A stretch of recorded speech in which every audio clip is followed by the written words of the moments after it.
Biden's defense as Republicans are going after him over raging crime. Here's the mayor over the weekend, taking a page out of Biden's recent script on crime and policing. They gave the appearance that Democrats are soft on crime. No, soft on crime is the Republicans who refused to put money in his crime bills to make sure that we gave the resources to our police department. And as we get closer to a likely 2024 announcement from Biden, here's that script. Congressional Republicans should pass my budget instead of calling for cuts in these services or defunding the police or abolishing the FBI, as we hear from our MAGA Republican friends. MAGA Republicans are calling for defunding the police department and defunding the FBI. MAGA Republicans are calling for defunding. They're defunding the FBI. You can't say it because it's not true. Jason Rantz, Seattle KTTH radio host. Jason, you know, Republicans have said it forever. They will try to flip the switch and redefine what they've done by building crime like a wall in their cities. Yeah, it's rather pathetic and it's very transparent. Even someone who has a casual relationship with the news knows that it was the Democrats who have been pushing to defund the police. I mean, for Eric Adams to take that position, the NYPD was defunded. So it is ludicrous. People understand what's going on because on this particular issue, they felt it as individuals who live in these cities. When they take their kid to the park, they don't feel safe. They've had their cars broken into. They've maybe known someone who's gotten assaulted or maybe almost got assaulted. We see this all the time. And when it happens to them or someone they love, they start paying attention. And there's a lot of people paying attention because of this crime surge. You know, it's interesting. We were just talking with the Power panel about how Jen Psaki, when she first left as White House press secretary, and you saw her in that video now, she's a host for another network, she was talking with Mayor Adams there, had really been the one right before the midterms to plant the seed of Democrats have to focus in on crime. And they did for a period of time, and then the videos come back, then all of the problems come back. They didn't solve the issue, they ran some ads. They did run ads, and at the end of the day, like I said, people know what's going on in their own communities. They were on the right track when they decided to say they should focus on crime.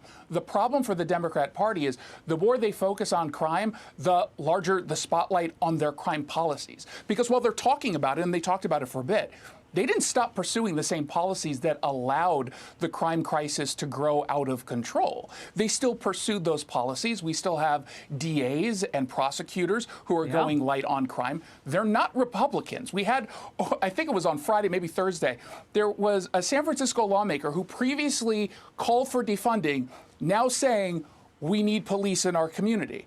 It is so embarrassing. I wish they would just step back and apologize for what they did and just take sane positions. And you can disagree on policy. Yeah, you can disagree on how to approach the crime crisis, but at least acknowledge that there is a crime crisis. Your policies previously were responsible. Now let's work together and find a solution. Look, we're hearing it from mayors across the country. One in particular, Louisiana's mayor, LaToya Cantrell, right before the Mardi Gras, before she started flipping people off. No kidding, we've got the video. Who were upset about the crime in the city.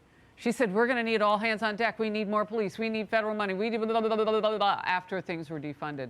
In Chicago, for example, some big questions are lingering about whether voters will actually learn from the departure of their recent mayor, Lori Lightfoot, and all of her policies, and reject progressive candidate Brandon Johnson, who wants to go even further, abolish the police. He wants to go further. The guy on the right, also a Democrat, much more moderate, Paul Vallis, got a few percentage points higher when they both beat Lori Lightfoot. What are your thoughts on it? Yeah, I mean, this is going to be really, really important. For people who don't closely follow the nuances of this particular race in Chicago, they might end up pursuing a candidate who's far worse than Lori Lightfoot. I get the sense that people on the ground, yeah, it is, but I get the sense that right now they're paying a lot more attention than they maybe otherwise would. Sending Lori Lightfoot to retirement sent a really big message. And it's hard for me to imagine that they would go with someone who is so much further to the left than she was. I just don't see that happening. But you know what? There's probably a lot of people who don't see that happening, which might be an excuse for some people not to vote. So they better make sure they go out and vote. Yeah, I mean, you're right. If not enough people vote, then you get what you get by what everybody else who actually went to the polls wanted. Maybe they didn't want to be safer. Maybe they wanted something different. Can't imagine what that would be. Jason Rantz, also this. Bill Maher tearing into San Francisco's potential reparations for slavery.